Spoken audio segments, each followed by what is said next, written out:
আসসালামু আলাইকুম প্রিয় সরকারি চাকরি প্রার্থী ভাই বোনেরা। 423 পদে কিন্তু বাংলাদেশ ব্যাংক একটা নিয়োগ বিজ্ঞপ্তি প্রকাশ করেছে।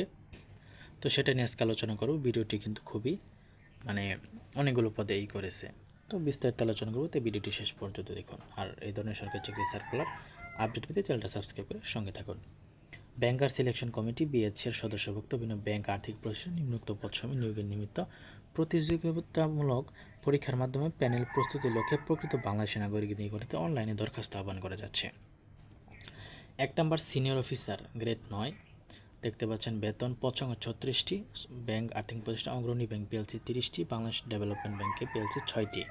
ওকে, শিক্ষাগত যোগ্যতা এখানে দেওয়া আছে। স্বীকৃত কোনো বিশ্ববিদ্যালয়তে computer science, electrical, electronics engineering, computer science engineering, automation, communication, information এগুলো ইঞ্জিনিয়ারিং থাকতে হবে, বিএসসি ডিগ্রি থাকতে হবে। ঠিক আছে।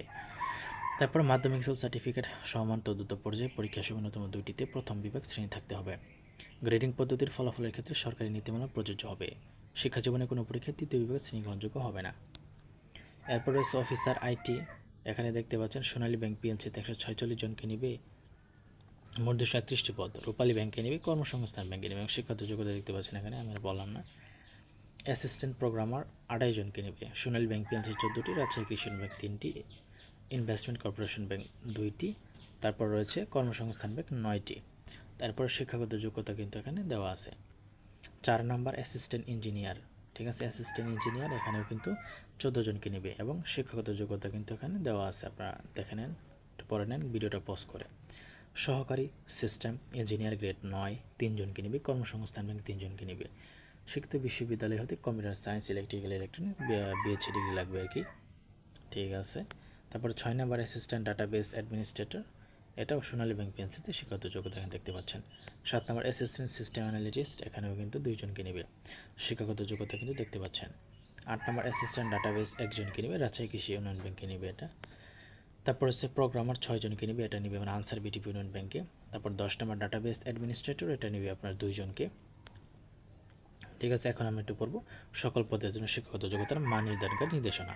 গ্রেডিং পদ্ধতিতে প্রকাশিত ফলাফলের ক্ষেত্রে শিক্ষা মন্ত্রণালয় 1 তারিখে প্রজ্ঞাপনে আচ্ছা এসএসসি বা সমান পরীক্ষা, এসএসসি সমান পরীক্ষায় ফলাফলের ক্ষেত্রে জিপিএ 3 বা তদুর্ধ্ব প্রথম বিভাগ, 2 থেকে 3 দ্বিতীয় বিভাগ, সিজিপিএ 4-এর মধ্যে 5 পয়েন্ট স্কেলে 5 মানে 5-এর মধ্যে 4 আর 3.7-এর মধ্যে 3, এটা আর কি। আচ্ছা, এরপরে সমমান বিষয় প্রসঙ্গে যেগুলো আবেদনকারী 1 থেকে 6 নং ক্রমিকের পদে শিক্ষাগত যোগ্যতার কলমে উল্লেখিত বিষয় ব্যতীত সমানের জন্য কোনো বিষয় ডিগ্রিধারী তাদেরকে মৌখিক পরীক্ষার সময় আবশ্যকভাবে নিজ বিশ্ববিদ্যালয়ের পরীক্ষা নিয়ন্ত্রক রেজিস্ট্রার শাখায়। আচ্ছা, আর বয়স 1/4/26 তারিখে বয়সের এফিডেভিট গ্রহণযোগ্য নয়। ক্রমিক সংখ্যা 1 থেকে 6 পর্যন্ত 21 থেকে 32 বছর, ক্রমিক সংখ্যা 7 থেকে 10 পর্যন্ত 35 বছর শিথিলযোগ্য।